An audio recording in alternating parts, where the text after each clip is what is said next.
Business Matters. The title suggests many things.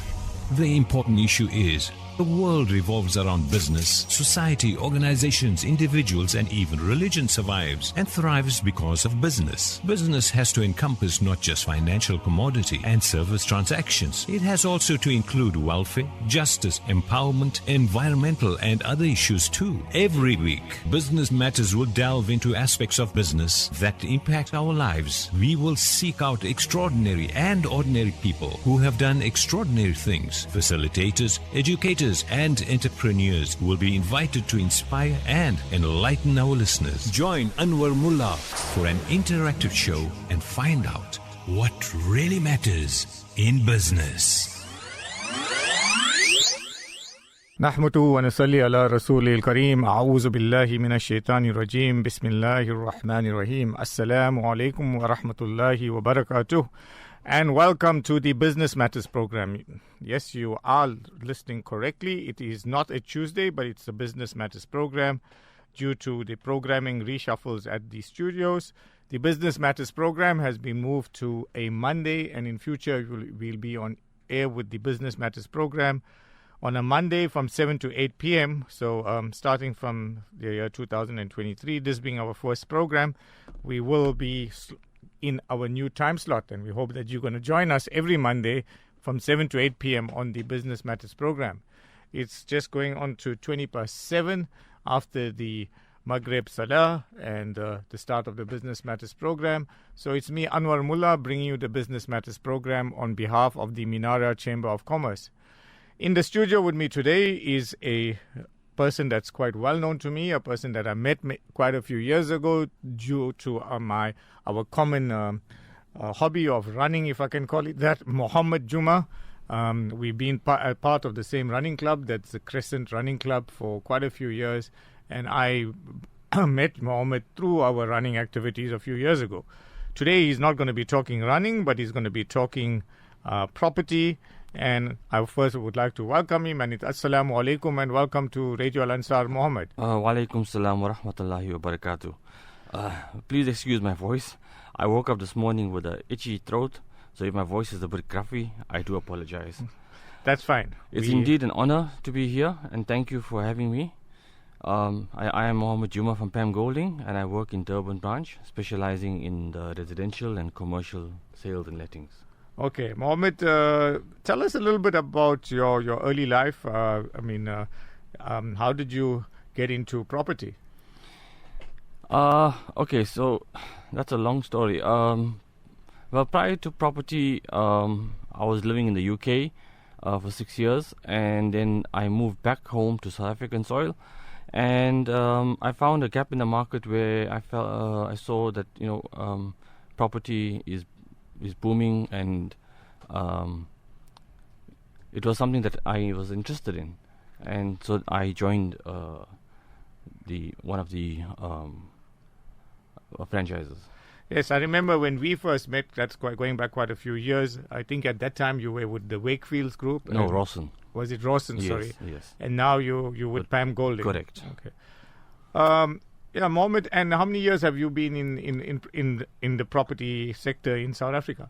Well, with my integrity, honesty, and my dedicated service that I provide to my clients, Alhamdulillah, I'm grateful to the Almighty that this month is my 12th year in the industry.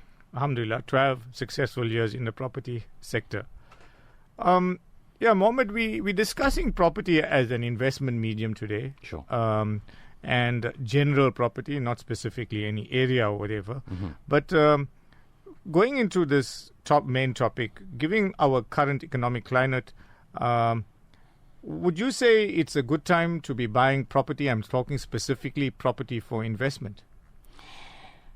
Right now, since we've passed the pandemic that we had,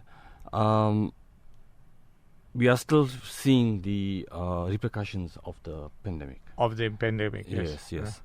So, what were some of the experiences during the pandemic? So, okay,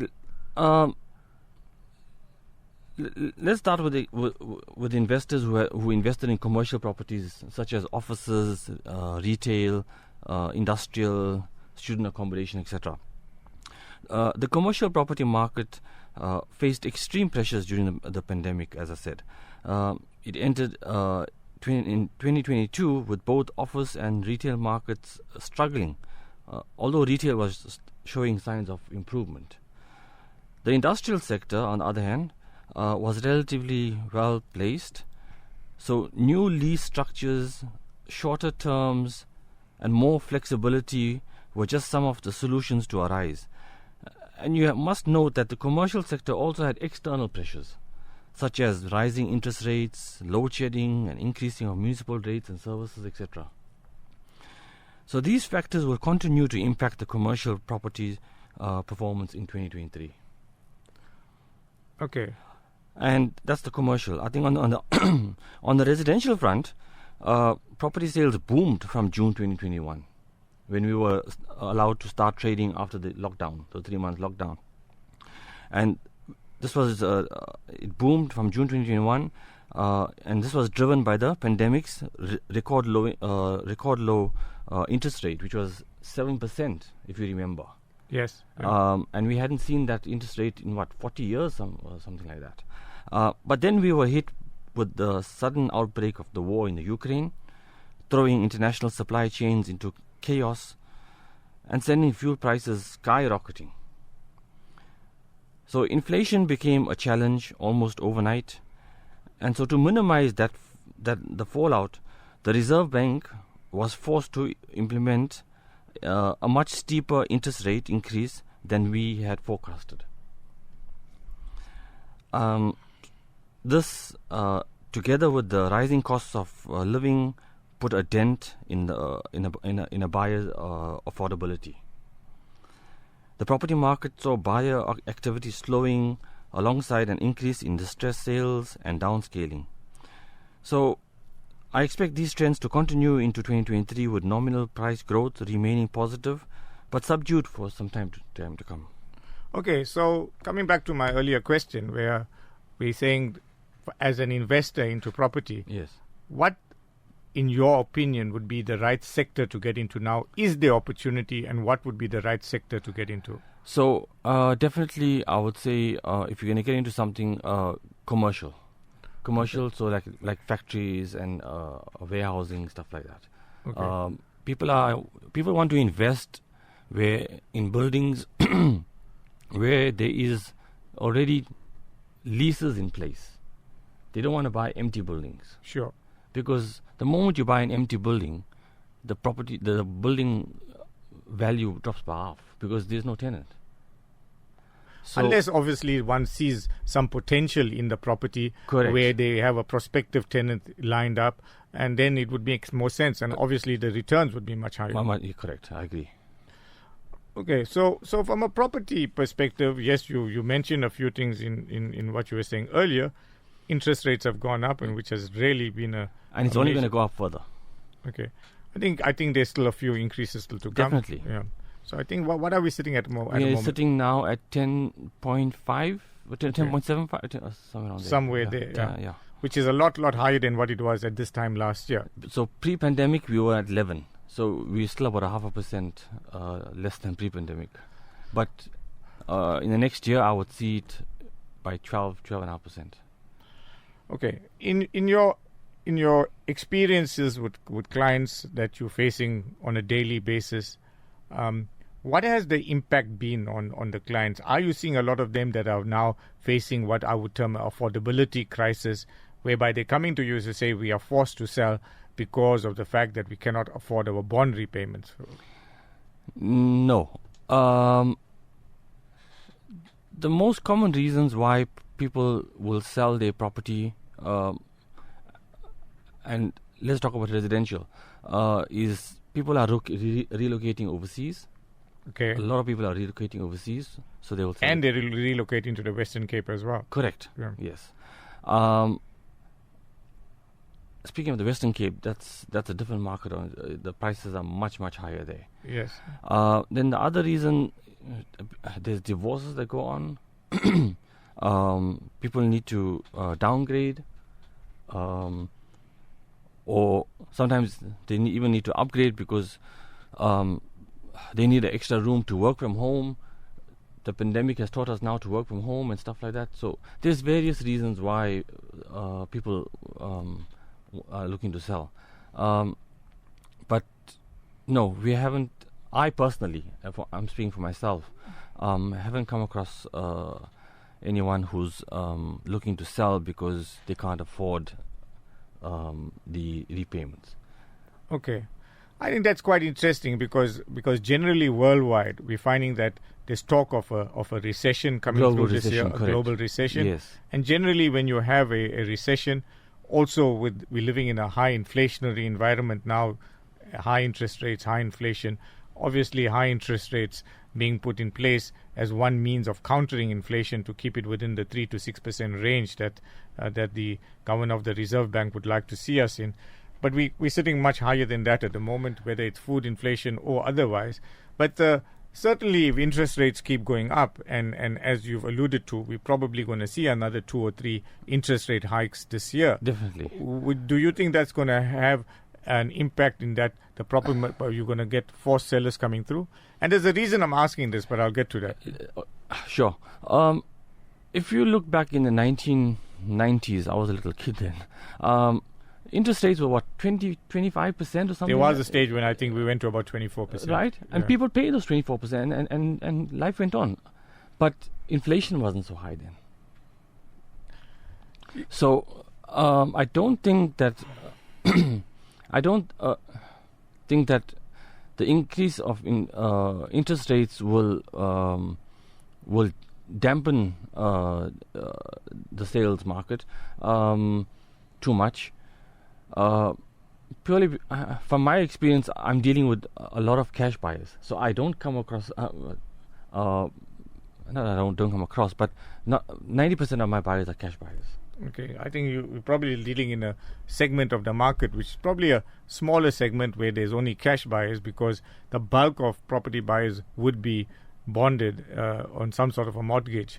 So you probably fortunately have buyers that are cash buyers. Yes. But those would be very difficult to find. In fact, my last 3 sales were all cash buyers. Okay.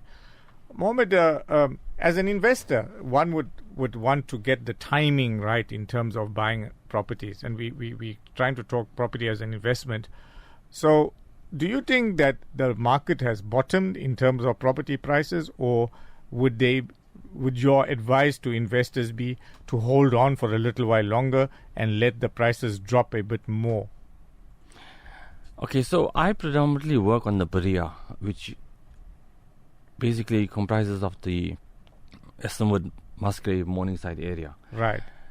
And in this area, prices have not dropped. If anything, they've remained stagnant. Okay. So purely because of its central locality to everything. Right. So I can't speak for other areas, but in this area we're seeing very minimal growth. If not minimal growth, we're seeing the second. Yeah, I think there's certain specifics that would come into the making if you're talking of a particular area, like you're talking about the Berea. For example, there's a reluctancy, in my opinion, for people to be buying very close to the freeway, because there's a creep coming up from the Technikon / universities, and that's the type of crowd, the student crowd, that a general person who's buying a residence won't like to be associated with. But if a person can afford only so much, then he's got no choice but to buy there, and they do. Okay. And then obviously there's other factors that come in. For example, in the area you're talking about, one of the main attractions, and I'm talking from a Muslim community, would be the new masjid that has come up there, Masjid al-Salam, that would draw people to around there. Yes. And generally one finds that from a Muslim perspective, where there's a masjid or a madrasa or something, there tends to be a congregation of people around that area. So property prices in that area tend to remain fairly high or Yes. resilient Yes. to downturns. Purely because the guy wants to walk to the mosque. Sure. You know, walk to the shopping center, Musgrave Center, or the atrium, or whatever. They want their children to be able to be close to the good schools, Al Falah, Orient, Durban Girls College, Gordon Girls, or whatever. Yeah, but I think that we that's a specific area, and we're talking about when we're talking about in general property investments. And I probably use a stupid example here. I spent last week in Umhlanga, and that one of the reasons again is, I mean, we look at property investment, but let's talk a little bit about timeshare.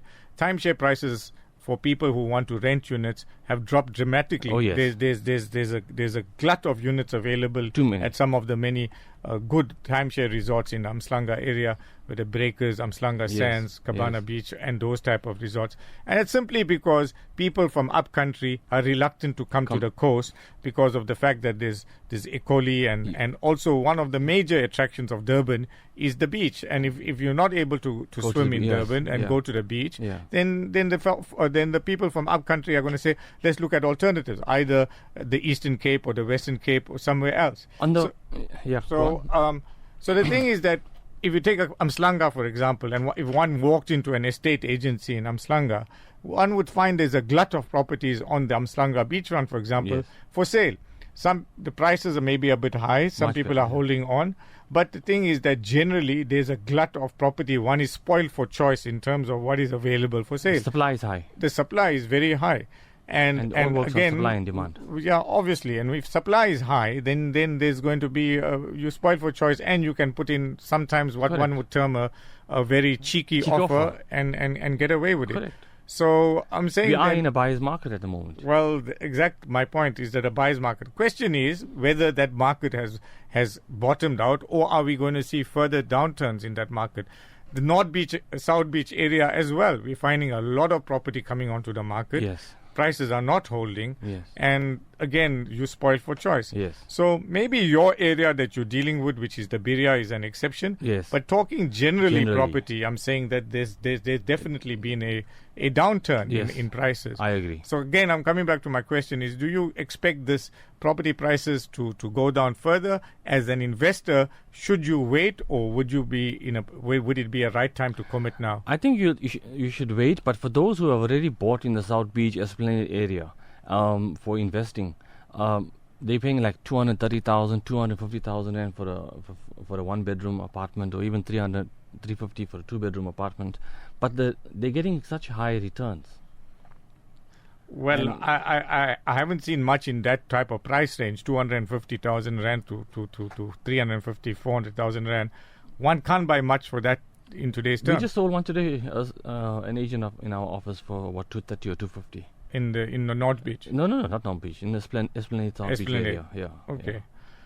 Again, it tells you what is happening to the market. Those type of prices were unheard of a year a year ago. So, and if he does it up and brings it up to scratch, and then he can get a good return on investment. Okay, let's talk about South Africa as an investment destination for property as opposed to the rest of the world. We know we have our challenges in South Africa, but by the same token, the people will tell you that there's great investment opportunities. What would you advise individuals wanting to invest in property? Should they be investing in South Africa, or rather put that money overseas somewhere? Okay, so let me break that up into two. To answer your first question, with regards to investors, instead of moving away from South Africa and to invest in South Africa, firstly, we need the backing of the government. This dysfunctional infrastructure at our local municipality is at its lowest. The policies on how they expedite service delivery needs to be re-looked or re-engineered. It's outdated, it's rooted with the wrath of corruption, and thus making it not possible to attain the outcome. Only once what I've mentioned has been achieved or changed, investor confidence will come back into the city.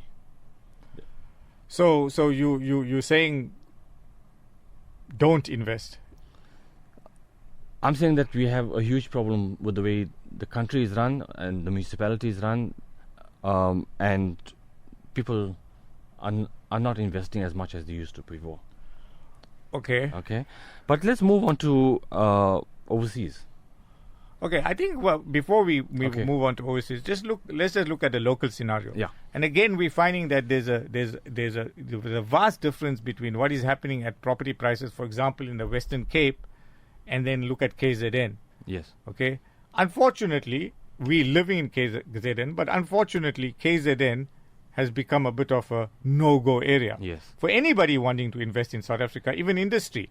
I've spoken to quite a few people in big industry, and they said when we're looking at building or relocating offices or whatever, the last thing on our radar is KZN. We'd much rather be elsewhere. Yes.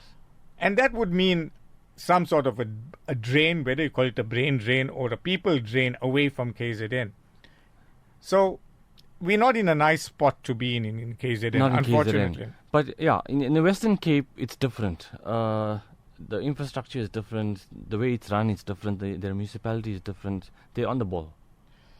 Exactly. So we there's a lot that's left to be desired here. Yes. I mean, unfortunately, we've been the victims of flooding. Yes. We've been the victims of Riots. Of riots. Yes. And those were difficult enough to get through. We haven't even got through the effects of that. One of the effects of that, if you want to call it that, is our infrastructure has been affected.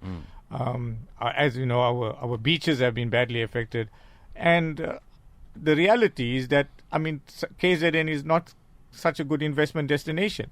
So I'm surprised you saying that the birria is holding well in prices, and long may that last. But I'm saying generally, if you look at the coastal regions of KZN, Yes. even going up to Pietermaritzburg, there certainly has been a drop in prices. Yes. So, as I said, I work predominantly in this birria area, so I can speak much about the birria. But yes, from reading articles, I have read that other areas are taking a knock. the number in the studio 0861904904. The WhatsApp number 06090411056. If you've got any property related questions that you want to pose to our guest Mahomed Jooma, who is a property practitioner in the Birria area with the Pam Golding Group, then you're more than welcome to call us 0861904904 or the WhatsApp 06090411056. The Business Matters program brought to you by the Minara Chamber of Commerce. Mohammed, we spoke a little bit about the South African property market, and specifically the Durban Birria area. International property investing is where I want to turn our attention to a little bit. I believe that Pam Golding is also opening an office in Dubai soon as an attraction for South Africans who are very familiar with the brand. What is it that they basically are going to be offering in Dubai? Okay. So Pam Golding has now been in existence for 45 years with about 300 offices around the country. So this immediately eliminates discussing with potential investors who we are and what we do. In Dubai, we will do exactly what we do here, which is rentals, rental management, sales, development sales, off-plan development sales, Airbnb facilitation services, etc., etc. In any Pam Golding office in the country, an investor or buyer can walk into our office and purchase his property in Dubai from our office. So we will take care of the transfer process, offer immigration services. We will arrange even his residency permit at a nominal fee, and even go as far as registering a LLC for him should he wish to trade in Dubai. And he doesn't have to buy a property.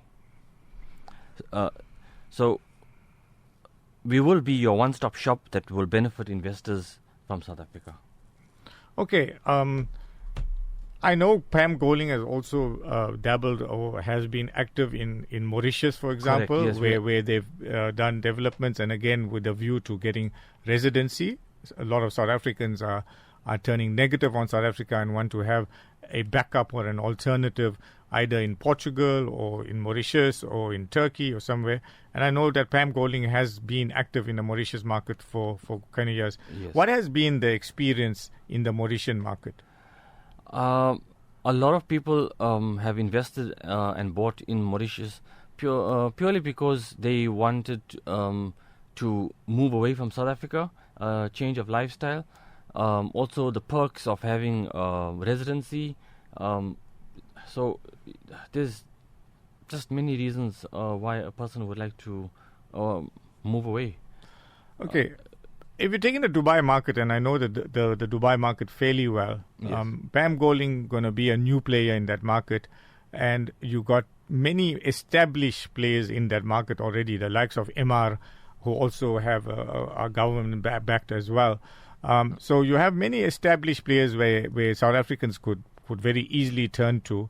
What would be the attraction of working with a Pam Goling as opposed to one of the more established players in the Dubai market? So Imar, Damek, Dubai Properties, these are all development companies. Pam Golding is an estate agency. Okay. So that's the difference. And Pam Golding intends to do our own development. So Pam Golding Developments as well. Okay. So we won't outsource it.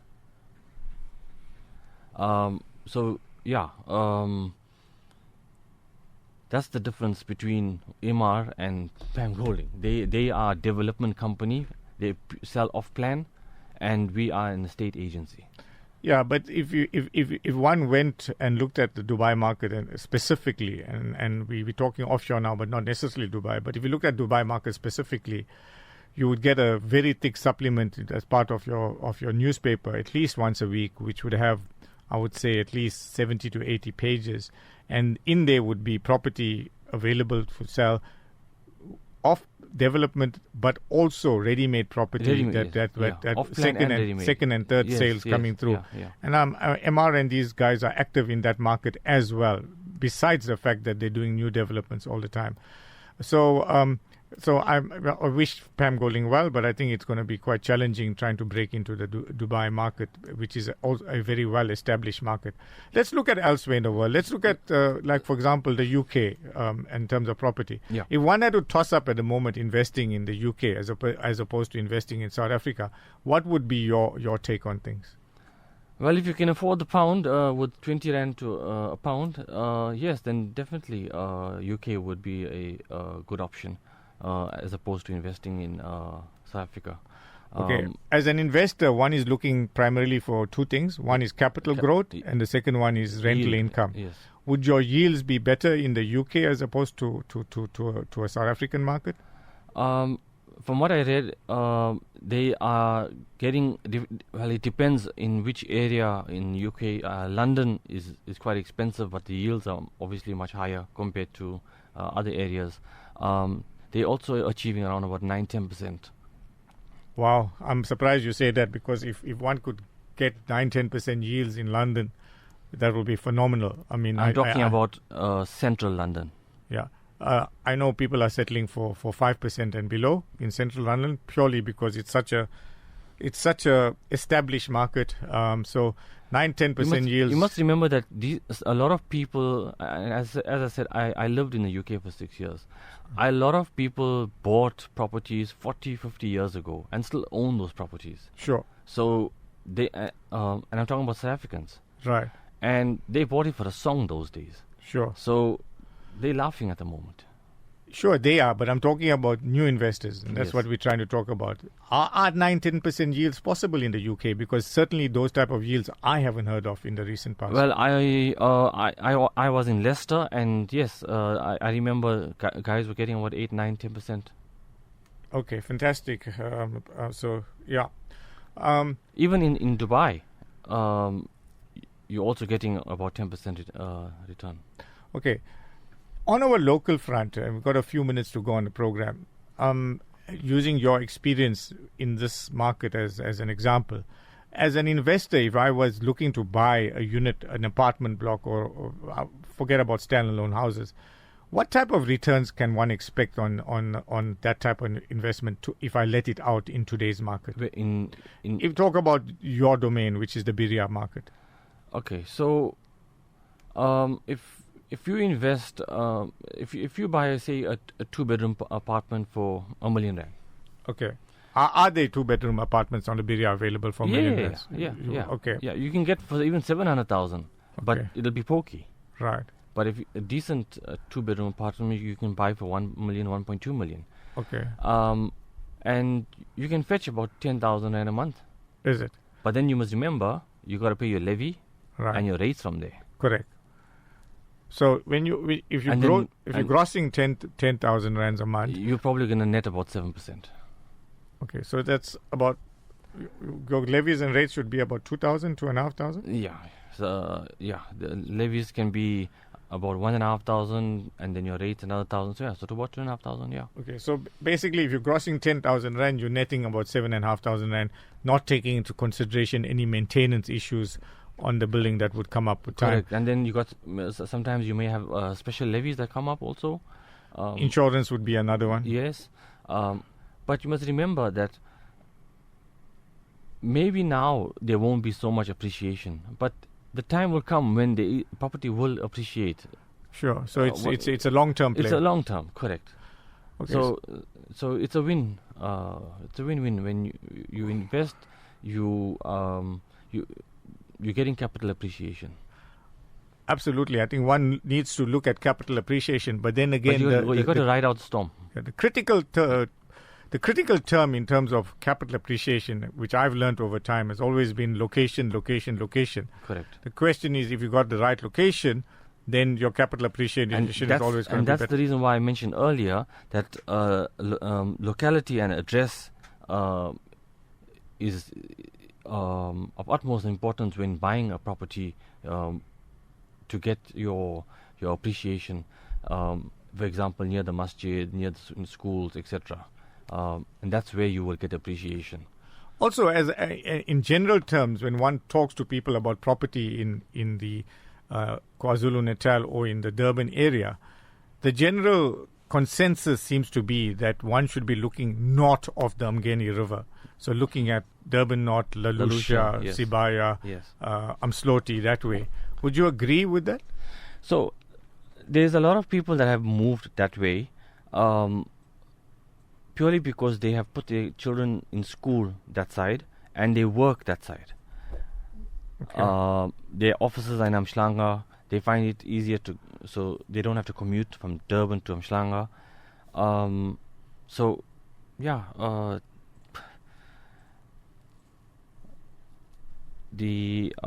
But Umhlanga prices are definitely much higher than Durban. We're selling over here about a brand new development and a shell only for 20,000 rand a square meter. Right. And there you'll get it for 30,000 rand a square meter. Okay. So you're gonna pay more. You're gonna pay more. But I suppose your capital growth over the longer term would be better as well. Yes. So comes down to affordability at the end of the day. Affordability. Okay, Mohammed, any passing comments from you in terms of advice to investors in the property market?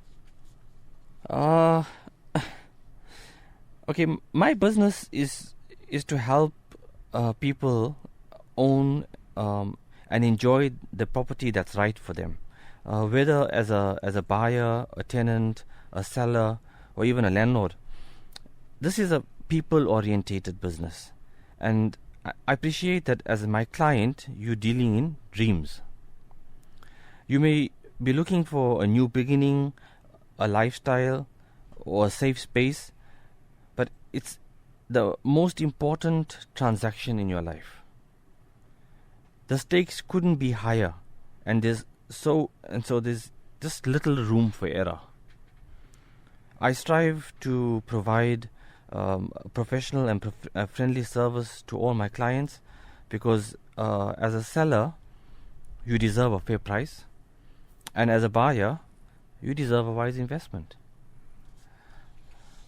So, yeah, if you require any other property advice or whether you want to buy or sell, please do not hesitate to contact me on 083 626 7786 or email me on mohammed.jooma@pamgolding.co.za.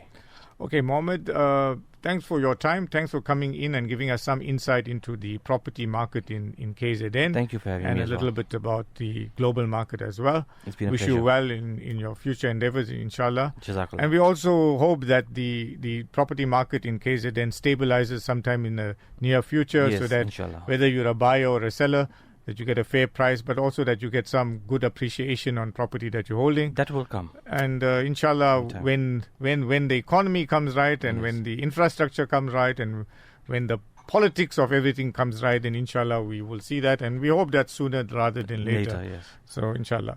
But at the moment, again, we're seeing that the Western Cape in terms of South Africa is showing phenomenal growth. Some beautiful areas to live in. I've been recently to areas like Stellenbosch and Paarl, and Yes. there's just Camps Bay, Ronnebosch, all that. well, yeah. well, Camps Bay is very unaffordable to most Yeah. investors. But even if you're looking on the outskirts, you're looking at places like Paarl and Yes. Stellenbosch. Some of the estates there are phenomenal. Yes. High barriers to entry, but phenomenal locations, beautiful areas to be living in. So, inshallah, KZN will find something like that in the future, and we still have a fantastic attraction, which is the sea, the warm waters of the Indian Ocean. Yes. And if we And can the get, weather. if the government can get things right, I think we still have a lot to offer. 100%. So maybe now's the time to buy. And looking at it 5 years down the line, one would say, "Wow, I picked up a bargain." Exactly. Inshallah. Yes. So with that, it's a goodbye from me. Inshallah, we hope to be with you again next Monday on the new time slot from 7 to 8 or with the Minara Business Matters program. It's been a pleasure having Mohammed Jooma in the studio, and it's wassalamu alaikum wa rahmatullahi wa barakatuh. Radio Al Ansar podcasts.